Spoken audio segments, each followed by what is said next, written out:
Assalamualaikum warahmatullahi wabarakatuh. Nah, ini Ibu lanjutkan ya mengenai ini dari modul larutan standar. Ini dulu larutan standar itu sebenarnya ada satu mapel sendiri, tapi sekarang digabung dengan mapel volumetri gitu ya. Jadi di sini larutan standar itu bakunya ada dua, baku primer dan baku sekunder. Nah ya, primer dan sekunder. Baku primer itu di sini dia misalkan sekian miligram, BE-nya sekian dilakukan dalam volume, maka normalitasnya bisa dihitung dengan cara ini. Boleh ini ya, normalitas sama dengan massa per BE kali volume. Volume di sini harus dalam liter. Kalau molaritas di sini massa per mR kali volume, volumenya liter. Ingat kalau molar itu dia dengan mR, pakainya mR, kalau normal pakainya BE atau berat ekivalen.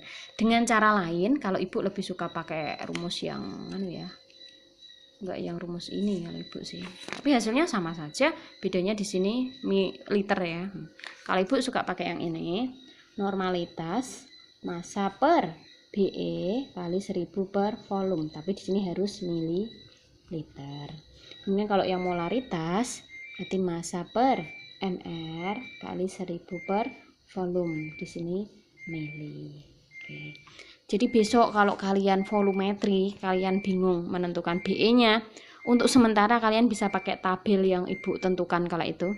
Yang ibu sampaikan ke kalian kan ada tabel BE-nya boraks berapa, itu kan udah ada ya. Tapi kalau lebih bagus sih kalian tahu dari mana kok BE-nya dapat segitu gitu. Oke, next. Jadi baku primer dianggap murni, dia tidak mengandung air, bahan kimia lain sebagai pengotor maupun hasil pemecahan bahan lain. Nah, di sini syarat dari baku primer, ini beberapa sudah Ibu ambilkan dari kemarin ya. Sudah Ibu sampaikan di PPT juga. Nah, ini dia syaratnya harus murni dan mudah dimurnikan. Kemudian dapat dikeringkan, tidak higroskopis. Higroskopis di sini artinya dia bereaksi dengan udara. Kalau hidroskopis itu bereaksi dengan air ya. Harus mantap dalam keadaan murni. Nah, dia stabil, artinya stabil baik dalam bentuk padatan maupun larutan. Ini dapat larut dalam pelarut yang cocok, dapat bereaksi secara stoikiometri dengan larutan yang akan distandarisasi atau zat yang akan ditetapkan kadarnya. BE-nya besar. BE besar itu sama dengan massa molekul besar, berat molekul besar, sehingga kesalahan penimbangan nanti akan semakin kecil gitu. Nah, di sini dia stoikiometri apa? Artinya dia bereaksi secara sempurna. Artinya A plus B hasilnya itu sudah jelas-jelas C plus D. Tidak ada hasil samping yang lain atau pengganggu yang lain, tidak ada. Contohnya itu. Di sini kalau bahan bakunya asam, untuk menetapkan normalitas basa kita biasanya asam oksalat. Ingat, menetapkan kenormalan basa. Yang ditetapkan basa berarti kita lawannya dengan yang bersifat asam.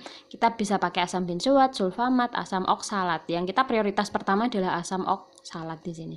Jangan lupa asam oksalat dalam bentuk kristal itu dia dihidrat, ada 2H2O, jadi MR-nya harus dihitung. Gitu ya. Kemudian kalau yang baku basa, di sini kan untuk menentukan kenormalan asam.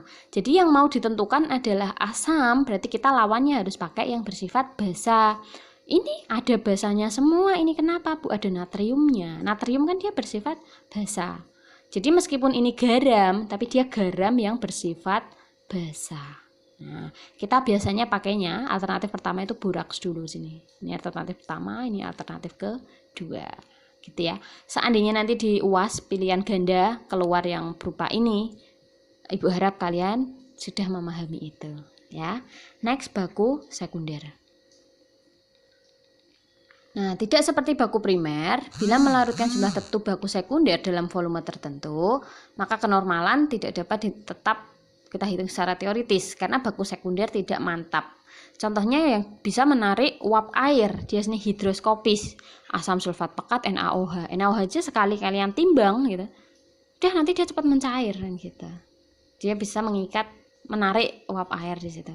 Kemudian yang mudah menguap HCl pekat. HCl pekat di botol reagen yang coklat besar itu, sekali kalian buka wah langsung uapnya keluar. Karena itu ini harus di lemari asam, APD kalian harus lengkap di sini.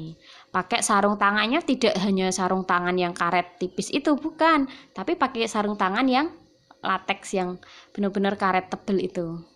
Kemudian kalian pakai masker wajib, sebaiknya pakai kacamata, lebih bagus pakai goggles. Dan itu dilakukan di lemari asam, gitu ya.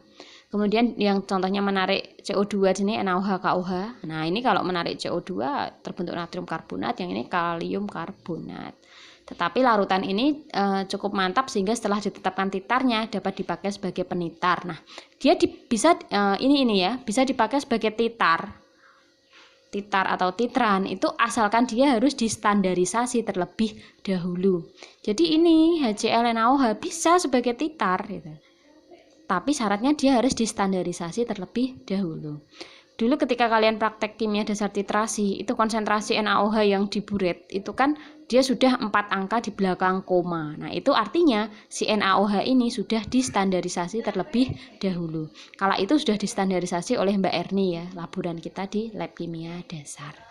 Jadi besok kalau kalian praktek di volumetri, pakai titar HCl atau NaOH harus distandarisasi terlebih dahulu. Baru bisa dipakai untuk titar, untuk larutan penitrasi, gitu ya.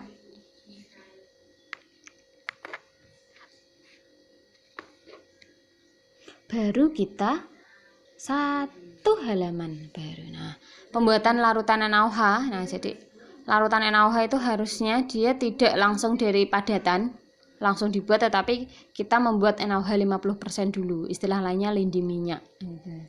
Nah, di sini NaOH dia karena dia menarik uap air ya. Nah, karena itu kita harus membuat lindinya dulu. Setelah dari lindi 50% baru diencerkan ke 0,1.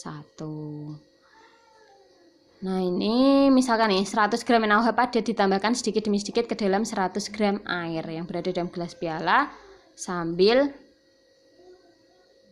Nah, ini kebalik. Hati-hati. Ini di sini prosedurnya kurang tepat ya. Di sini 100 gram NaOH padat ditambahkan ke dalam 100 gram air. Boleh tidak NaOH padat dimasukkan ke dalam air? Tidak boleh, karena nanti bisa terjadi letupan. Tapi kebalik jadinya ya.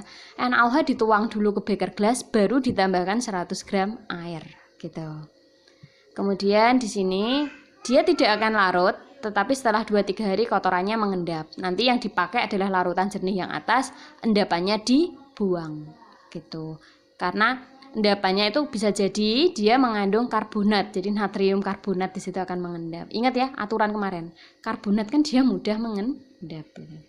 Kemudian di sini larutan basa lambat laun akan memakan kaca, karena itu lindi minyak disimpannya di dalam botol yang dilapisi parafin, boleh kalau tidak botol plastik, bukan botol kaca.